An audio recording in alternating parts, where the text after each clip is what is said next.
Good afternoon. Again, you have to excuse me because I'm talking off the cards. So, right, I'm Stuart, and I'm obviously Richard's best man. And as you can imagine, I'm pretty nervous about making this speech. I'd rather you didn't. When preparing the speech, your friend told me it shouldn't take any longer than it does the groom to make love. So I hope you'll have a really good night, okay? This is a joke. It'll last another 30 seconds. I'd like to start by saying thank you to all of you for coming, especially those of you who have made today possible, and more so those of you who have been a key part. And of course, I'd like to I'd like to compliment the bride on how wonderful she looks today. Give her a bit of French. As for Rich, well, we tried our best. When Rich said to me, "You're the best man," I thought to myself, has it really taken me all this time to realise that? But then I realised what he actually meant, and of course it was a great honour to be chosen as best man, so thank you very much, Rich.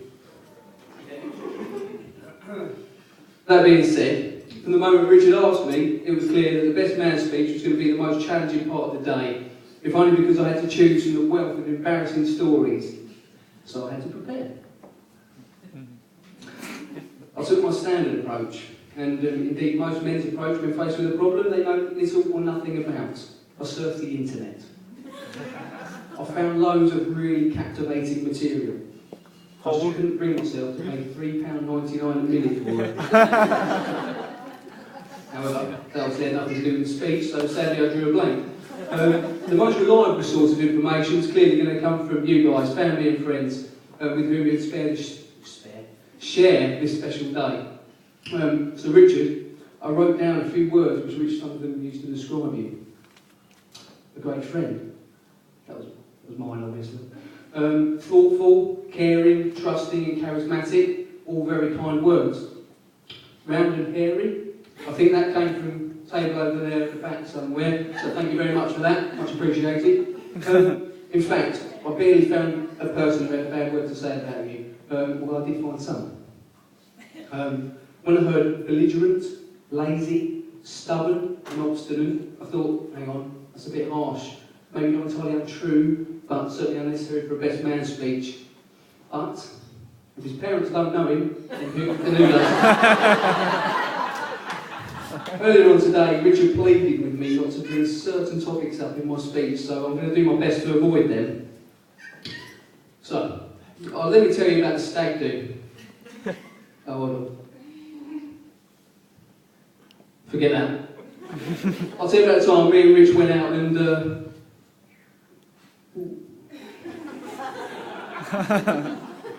just let me have a quick.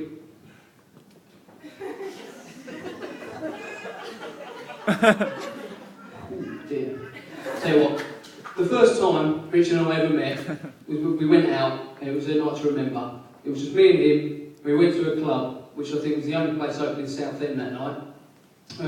We proceeded to get drunk, like you often do when there's that slight awkward tension between two people who don't really know each other. After a little while, by a little while I mean about 10 vodka and cokes and 4 Zambucas, Rich and I were sliding up and down the poles on the dance floor like we were professional dancers or something. Well, that's how I thought it was. I now realise gripping on like a monkey and licking the poles as I slid down, it was not particularly attractive look for me. That being said, some people here, they know that I often revert back to thinking that is a good idea, especially after a couple of drinks. I feel Rich and I bonded that night, especially when the song from Dirty Dancing came on and we both looked into each other's eyes. We both knew what was coming. We both took a hold of one another's hands and waists, and we danced for the whole duration of that song.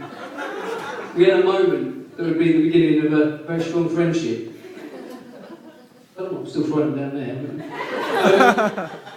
It was the point after when two men, both wearing incredibly tight clothing, and one man wearing leather trousers came up to us and started to talk to us. I thought maybe we gave the wrong impression.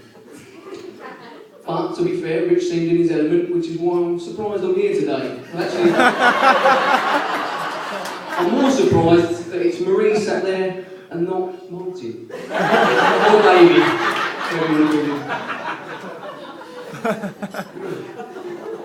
Richard's actually said to me that he wanted to be a model husband, a model citizen, a model police officer and a model lover.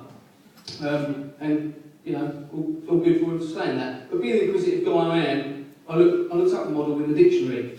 Do you know what I found? A small miniature replica of the real thing. Which I'm sure Marie can actually confirm.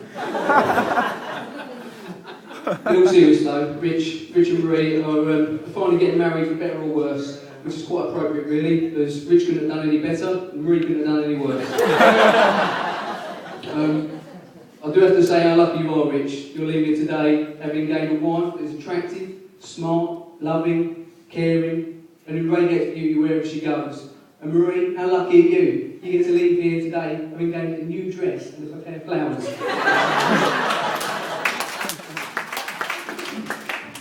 Go on, throw it. Hold on. I've only got another 57 to go. Seriously though, Rich, you've been, this is actually serious.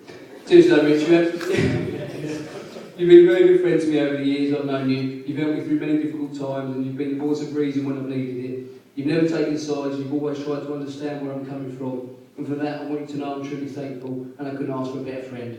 I want to wish you both all the happiness in the world for your future together.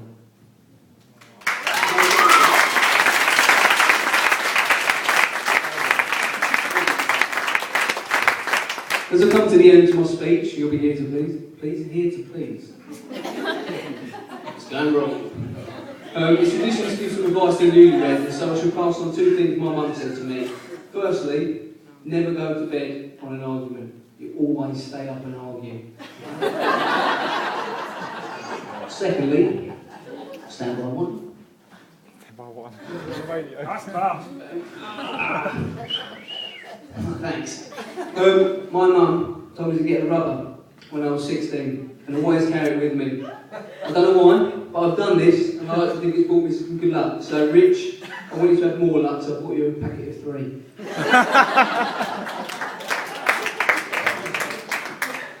Not everyone could be here today, so I have a couple of cards I need to read out quickly, okay? I know mine, but I'll open them as well. I'll open Marie's first.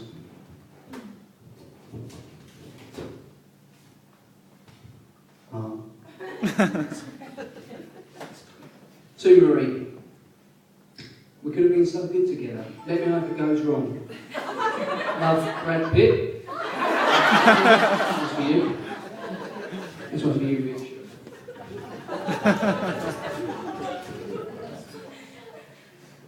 Oh, I both lovely, can't I? To Richard, we'll really miss you at the pool parties. Love, Michael Barrymore.